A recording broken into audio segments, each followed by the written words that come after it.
بسم اللہ الرحمن الرحیم۔ روایت میں آتا ہے کہ 3 افراد ایک بچے کے بارے میں جھگڑ رہے تھے۔ سیاق و سباق سے یہ معلوم ہوتا ہے کہ زمانہ جاہلیت میں ایک وقت میں 3 افراد نے ایک کنیز سے جمع کیا تھا، جس کے نتیجے میں یہ بچہ پیدا ہوا۔ ان میں سے ہر ایک اپنے باپ ہونے کا دعویٰ کر رہا تھا۔ لوگ یہ فیصلہ حضرت علی علیہ السلام کے پاس لے آئے۔ آپ نے ان کے درمیان صلح کرانے کی بہت کوشش کی مگر کوئی فائدہ نہ ہوا۔ آپ علیہ السلام نے فرمایا، اب میں ہر ایک کے نام پر قرہ ڈالتا ہوں، جس کے نام پر قرہ نکلے گا بچہ اسی کا ہوگا، کیونکہ تم ایک دوسرے کے مخالف ہو گئے ہو۔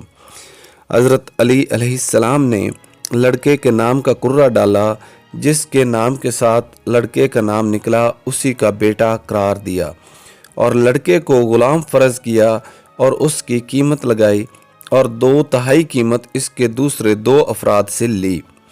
قرہ اس طرح ڈالا گیا کہ ان تینوں کے نام 3 ٹکڑوں پر یا کسی دوسری چیز پر لکھے گئے اور ان کے نام کو 3 ٹکڑوں میں چھاپا گیا۔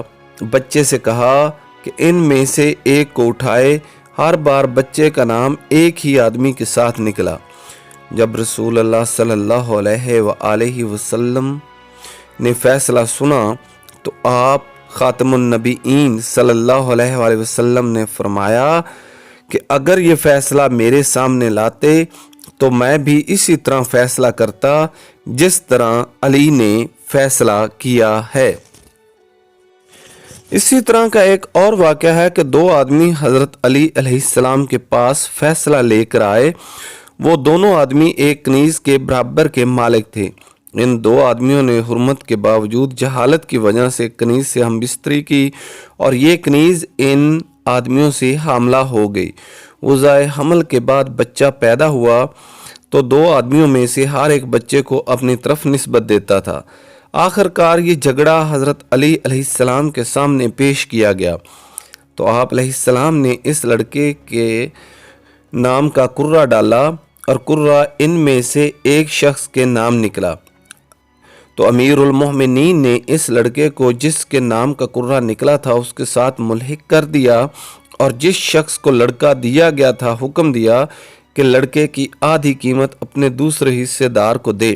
قیمت ادا کرنے کا طریقہ اس طرح ہے کہ اگر وہ لڑکا غلام ہوتا تو کچھ قیمت رکھتا، کیونکہ اب آزاد ہے لہٰذا اسی طرح اس کی قیمت لگائی جائے اور نصف قیمت صاحب پسر اپنے شریک کو دے۔ آپ علیہ السلام نے فرمایا، اگر میں جانتا کہ تم نے اتمام حجت کے بعد اس پر عمل کیا ہے، یعنی حرمت کا علم رکھتے ہوئے جان بوجھ کر اس پر عمل کیا، تو میں تمہاری سزا میں سختی کرتا۔